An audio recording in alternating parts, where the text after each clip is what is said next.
अजीज दोस्तों, अस्सलाम वालेकुम, नमस्ते, सत श्री अकाल, जय Jinendra, good afternoon.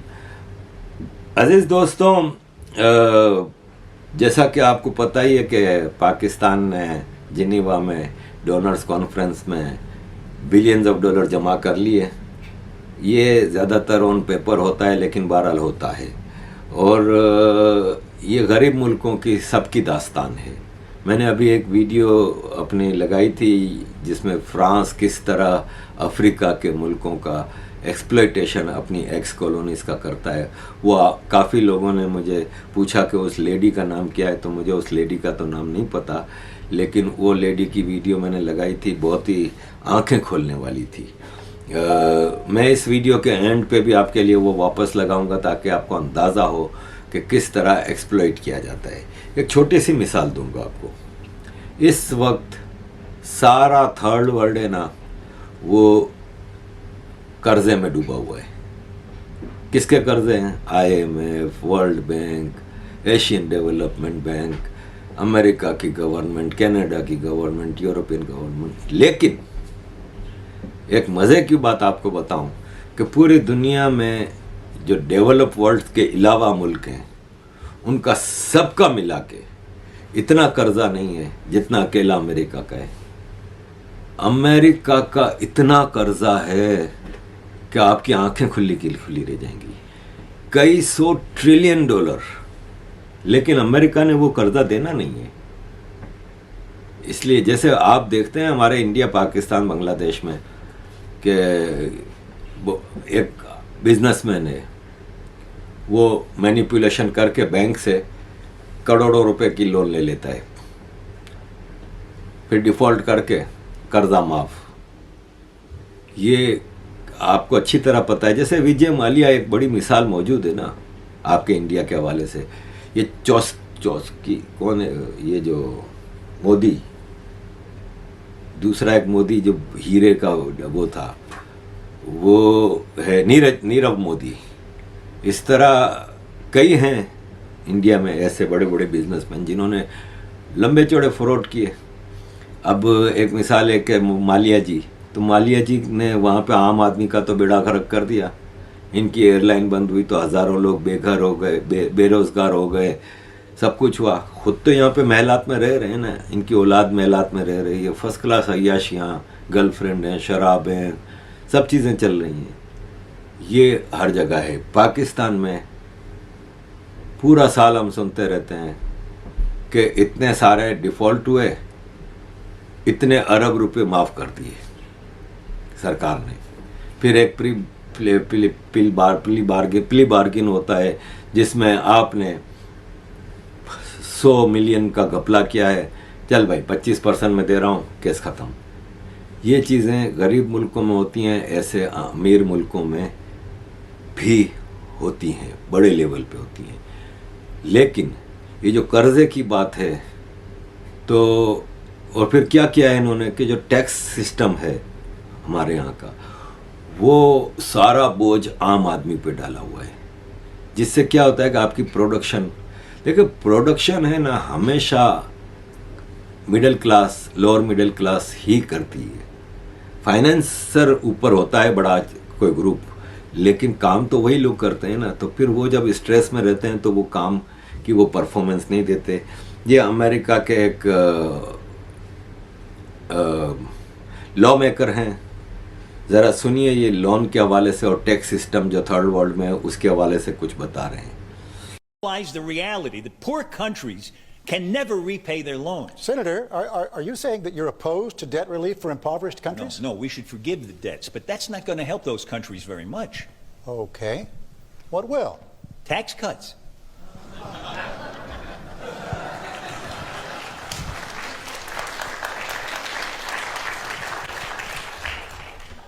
Some African tax rates are the highest in the world. In Tanzania, the 30% rate kicks in at $475 of income. Plus, they have a 20% value-added tax. It gets added to everything you buy. Those high tax rates make it impossible to build capital in those countries. So nothing gets built, not factories, not roads, not anything. Poor African countries have the lowest wage workers in the world. And yet a company like Nike, for instance, can't put a factory in one of those countries because of the oppressive tax rates. Taxes have killed any possibility of economic development. They've killed any hope of these countries ever helping themselves. And that leaves them completely at the mercy of charity and loans. And here's the worst part. You know why those countries have such high tax rates? Because of us. To show us that they can raise enough money to pay back their loans. But taxes can't raise any money if they kill the economies. So it turns out that the tragic, unintended consequence of our good intentions toward Africa, our kindness, is that we have encouraged those countries to lock themselves into a gruesome economic depression. If we don't urge those countries to cut their tax rates, they will never grow their economies. People will live lifetimes of unemployment. Disease will be rampant. Poverty will be permanent. And children will be hungry. And our charity will never be enough. Never. अजीज दोस्तों, इसी तरह एक लंबा चौड़ा fraud Afghan वार में हुआ। America के corporate sectors ने दबा के काम किया। मतलब कहा जा रहा है कि 20 साल जो 2001 से लेकर 2021 तक 20 साल अमेरिका ने जो अफगानिस्तान में जंग लड़ी ना, उसमें $2 ट्रिलियन अमेरिका के लगे। लेकिन मैंने इस पे पूरी रिसर्च की थी और एक वीडियो भी बनाई थी पिछले साल कि उसमें से $1.5 ट्रिलियन वापस अमेरिकन को ही मिल गया। इसलिए कि इन्होंने कॉन्ट्रैक्टर सिस्टम रखा था अमेरिका में, अफगानिस्तान में। उसमें क्या होता था कि अमेरिका के कई रिटायर्ड फौजीज और कॉन्ट्रैक्टर्स आ गए। अब जितने अमेरिका ठेके देता था वो उन कॉन्ट्रैक्टर को देता था। वो अफगानिस्तान और पाकिस्तान में आ जाते थे अपना अड्डा बना के, मेनली पाकिस्तान में बैठ जाते थे वो, और फिर रिक्रूटमेंट होती थी लोकल वॉर लड़ने के लिए। तो वो कॉन्ट्रैक्टर सस्ते सस्ते में अफगान और पाकिस्तानी लोगों को हायर करते थे और मिलियंस ऑफ डॉलर एक एक कॉन्ट्रैक्टर बना के बैठा होता था। हथियार, logistic, transport, development work, construction work, सब में ये कॉन्ट्रैक्टर इन्वॉल्व होते थे। तो वापस जाता था अमेरिकन कॉरपोरेट सेक्टर को। तो अमेरिकन कॉरपोरेट सेक्टर एक मिसाल है कि हथियारों के लिए अमेरिका की गवर्नमेंट को बेचती थी। एयरक्राफ्ट्स हैं, उनकी स्पेयर पार्ट्स है, उनकी मेंटेनेंस है, टैंक्स हैं, आर्मर्ड व्हीकल्स हैं, बंदूकें हैं, रॉकेट लॉन्चर हैं, मिसाइल हैं, बम हैं, माइंस हैं, सब अमेरिकन गवर्नमेंट को बेचती थी। गवर्नमेंट के भी लोग उसमें किकबैक लेते थे, कॉरपोरेट सेक्टर भी कमा लिया।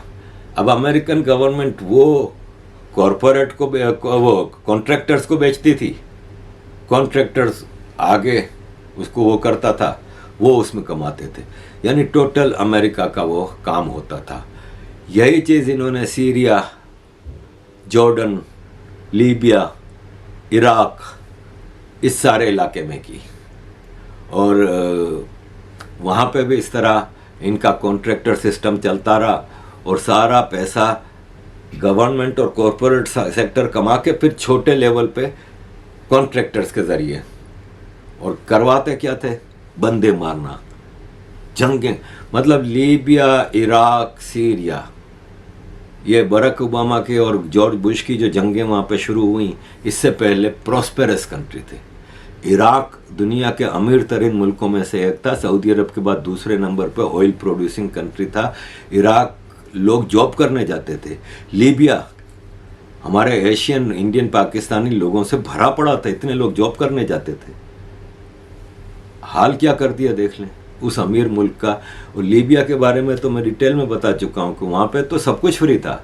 शादी करो तो घर के लिए पैसा देते थे कि घर खरीद लो। हम human house is a human rights, हर आदमी का अपना घर होना चाहिए।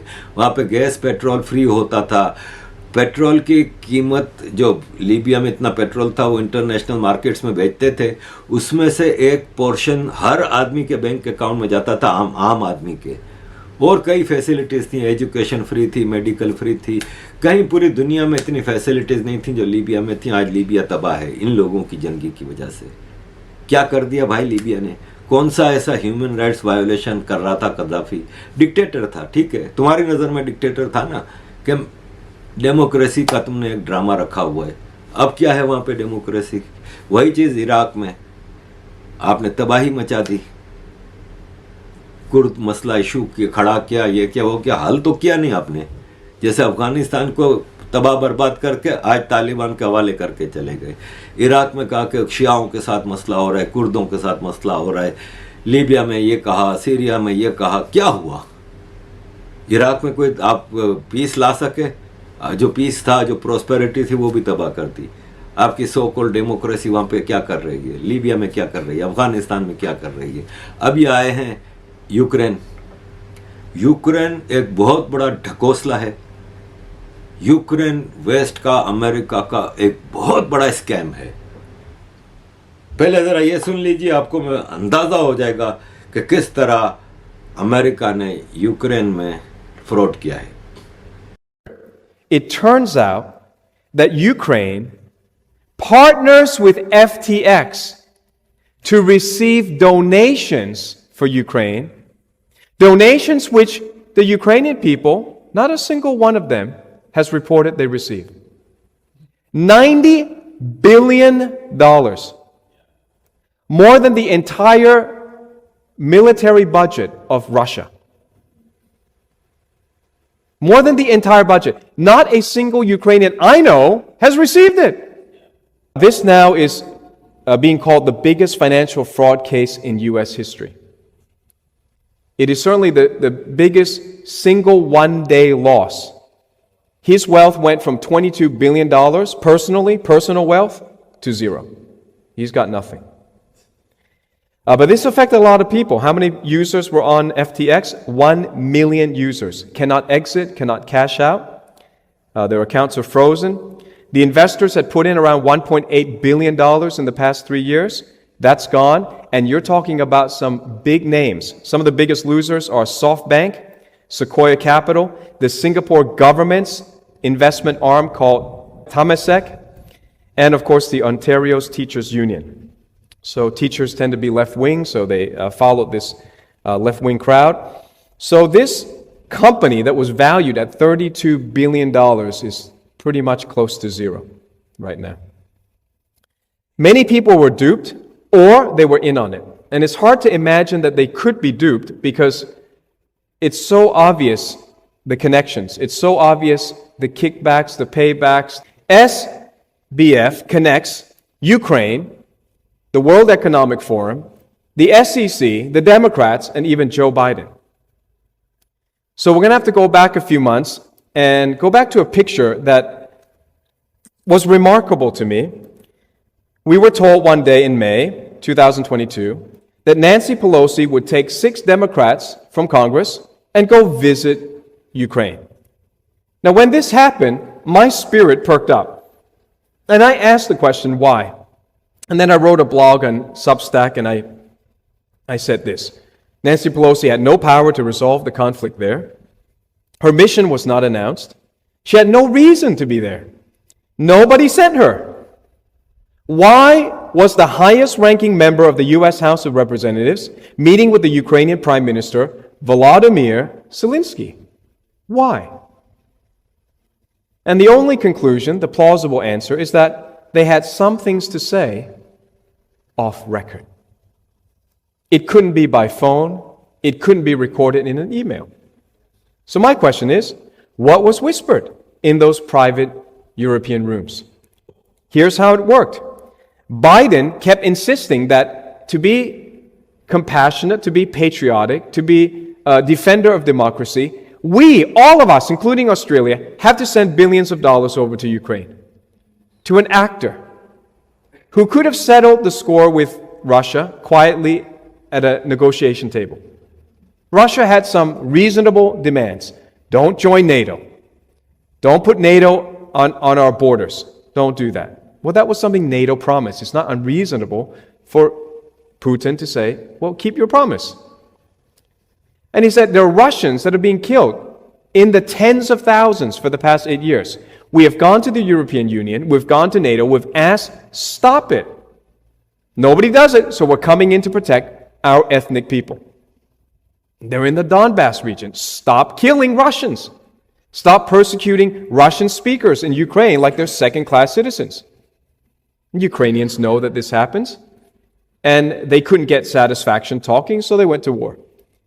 What business of ours is that, to send our billions of dollars over to Ukraine? So what happened then is, the money goes to Ukraine, and then Ukraine puts the money in FTX. It's called investment. Now, actually, governments have no business investing. Governments should protect the border, defend us from enemies, and then leave us alone. There's no mandate for governments to invest for us, but they do, because people have become ignorant. We've become dull, mentally dull. They invest in FTX. FTX then, we know for sure, sends the money to the Democratic Party and what's called the super PACs. These guys bundle up money. Instead of taking just 1 or 2 donations, they bundle up millions of dollars, hundreds of millions, and they give it to the candidate. And they're spending billions of dollars. Beto O'Rourke spent $200 million. Chump change for politicians. Imagine, that's like a jackpot in the lottery. That's life-changing wealth. He blew $200 million away on failed campaigns that somebody obviously paid for to be Texas governor, the U.S. senator, president, U.S. president. Who spends $200 million on a job that pays $100,000? Tell me that. A crook. Only a crook would spend millions of dollars for a job that pays, at most, the president pays $400,000 a year. अंदाजा लगाएं, hundreds of billions of dollar का मसला है, कोई रसीद नहीं है. $10 billion हम भेज रहे हैं यूक्रेन को, कहाँ है भाई, किसको दिया? वो एक मस्खरा बैठा हुआ है कॉमेडियन ज़ेलेंस्की, जो इनका पपिट है, और उसने पूरे यूक्रेन को तबाह करके रख दिया. भाई आपके पड़ोस में, जैसे मैं हमेशा कहता हूँ कि पाकिस्तान को चाहिए कि टेररिज्म का रास्ता छोड़ के अपने पड़ोस में इतनी बड़ी सुपर पावर इंडिया है, उसके साथ दोस्ती वाले ताल्लुकात रखता, टेररिज्म प्रॉक्सी वार्स की पॉलिसी ना रखता, और एक अच्छे ऑनेस्ट रिलायबल दोस्त की तरह से रहता शुरू से, तो आज पाकिस्तान ज़बरदस्त प्रॉस्पेरस होता. हर पाकिस्तानी बिजनेसमैन के लिए 140 करोड़ की मार्केट अवेलेबल होती. आप एक पंखा भी बनाते तो आपके पास इतनी बड़ी मार्केट होती. आप एक कंघी भी बनाते तो आपके पास इतनी बड़ी मार्केट होती. आपके सिंगर राहत फ़तेह अली खान ने पूरी ज़िंदगी पाकिस्तान में गाया, इतना नहीं कमाया जितना साल में एक साल में कमा लेता था इंडिया से. आपके वसीम अकरम, आपके क्रिकेटर्स, एक आईपीएल का सीज़न खेला, आज तक वो याद कर रहे हैं कि क्या पैसा आया. इतनी बड़ी मार्केट है. पाकिस्तान के लिए क्या बेहतर है? उसमें हम थोड़ी कह रहे हैं कि आप इंडिया के गुलाम बन जाओ ना. इंडिया वालों ये चाहते थे, इंडिया वाले ये चाहते थे कि आप एक बिजनेस पार्टनर के तौर पे, एक अच्छे पड़ोसी के तौर पे हमारे साथ रहें. लेकिन नहीं, यही चीज़ यूक्रेन भाई, आपके पड़ोस में रशिया है, आपकी यूक्रेन की पॉपुलेशन मेजॉरिटी रशियन ओरिजिन की है. आप सदियों से रशिया के साथ आप घुले मिले हुए हैं, लेकिन आप रशिया के साथ अमेरिका के कहने पे पंगे ले रहे हो. रशिया आपको कुछ नहीं कह रहा था, आप पंगे ले रहे थे, मुसलसल पंगे ले रहे थे. क्रेमिया भी रशिया ना लेता अगर आपने पंगे ना लिए होते. क्रेमिया लिया, इसके बाद भी यूक्रेन सुधरने को तैयार नहीं था. एक पपेट चाहिए था, एक सदाम हुसैन चाहिए था यूक्रेन के लिए, वो आ गया ज़ेलेंस्की. चल भाई, जंग शुरू. अब hundreds of billions of dollar हम आम आदमी जो यूरोप में रह रहे हैं उस जंग की कीमत अदा कर रहे हैं. ये कोविड की वजह से सब इन्फ्लेशन नहीं बढ़ा, इधर इन्फ्लेशन प्योरली या रशिया यूक्रेन वार की वजह से हुआ है. क्यों? एनर्जी क्राइसिस आया रशिया यूक्रेन वार से, फूड ग्रेन क्राइसिस आया रशिया यूक्रेन वार से। ये तो साले यहाँ पे तो कुछ भी नहीं उगता, ना ज़मीनों से कुछ निकलता है, सब मंगवाते थे, सस्ते सस्ते में आ रहा था, चल रहा था काम। अब तो आम आदमी उसकी प्राइस भर रहा है, कॉरपोरेट सेक्टर कमा रहा है। ये आपको मैंने जो 2 वीडियो इस पूरे प्रोग्राम में दिखाई हैं, आपकी आंखें खोलने के लिए मेरा ख्याल है कि वो काफ़ी हैं। अजीज़ दोस्तों, हम एक बहुत ही तबाह दुनिया की तरफ तेज़ी से जा रहे हैं और लेट्स सी कि हम कब तक सरवाइव कर जाते हैं, लेकिन दुनिया में तबाही बहुत बुरी नज़र आ रही है, बहुत बड़ी नज़र आ रही है। थैंक यू वेरी मच अजीज़ दोस्तों for all your support, keep supporting. जय Hind. Let me put it this way. Maybe I lasted longer than I probably would have based on my views on France. And it's not even my view. It's basically stating the facts in terms of what France is doing to Africa. What they're currently doing and have been doing for decades since the quote-unquote independence of the former French colonies, yes. They have significant control over all of their former colonies, specifically 14 of them. Just to give you the highlights of what they did when they were giving the independence, so to speak, to their former colonies. They forced them to sign a document which they are calling the Pact for the Continuation of Colonization. You have to understand, on one hand, they are saying we're giving you independence, which turned out to be mostly political independence, but that you also have to sign this document, which is titled the Pact for the Continuation of Colonization. So you're going to be independent, but you have to agree to continue to be colonized. So 2 countries said absolutely not. We are not going to sign those that document, Mali and Guinea. Okay. And what the French did, they went into those 2 countries, took everything that they thought they had brought to those 2 economies, poured concrete into the sewage pipes, and completely devastating the 2 economies. This was done as a way of letting the other countries know that if you do not sign this document, this is the fate that awaits you. It has impacted them terribly, terribly, terribly. If you look at it, you give up your, the Pact for the Continuation of Colonization said those countries were expected to deposit 85% of their bank reserves back then with the French Central Bank under the control of the French Minister of Finance. And should those countries wish to request some of those monies, because remember they were only left with 15% of their reserves, then they would have to submit a financial statement for the country, and if approved, they could only access up to 20% of whatever they had deposited the year before as a loan at commercial interest rates. The only difference now is the 85% deposits have now been lowered down to maybe between 50 and 60%. But the countries are still forced and required to deposit their bank reserves with the French Central Bank. So picture this situation. You are depositing all your monies with France. Should you need some of your money, you get it as a loan at commercial interest rates. So immediately you have a credit with France, but you begin to owe France. This has been going on and continues to this day. So combined, the 14 countries are giving to France cash, cold hard cash, over $500 billion every year. And France takes that money and invests it in its own stock market under the French name, and the countries may or may not know the returns. Currently, for every 14 billion that France takes out of Africa, by the time they finish investing it in the French stock market, they are realizing upwards of 300 billion. So you do the math to see how much money France is taking out of Africa every year. And yet France has the audacity to then look at African countries and call them poor countries. Why would poor African countries give $500 billion to France year in and year out? What really gets me the most is, how does the world sit back and watch this carnage take place in Africa? Where is the United Nations? This is the body that's supposed to be looking out for any violations of human rights. It is my humble opinion that singularly What France is doing to Africa is the biggest violation of human rights. Women and children are dying of starvation, youth unemployment, when the same poor countries are giving $500 billion to France. It simply does not make any sense. And I don't know how the world can sit back and watch all this unfold and nobody is saying anything. It's unacceptable. It is wrong. And we're simply asking France to do what is right, what is just, and what is fair.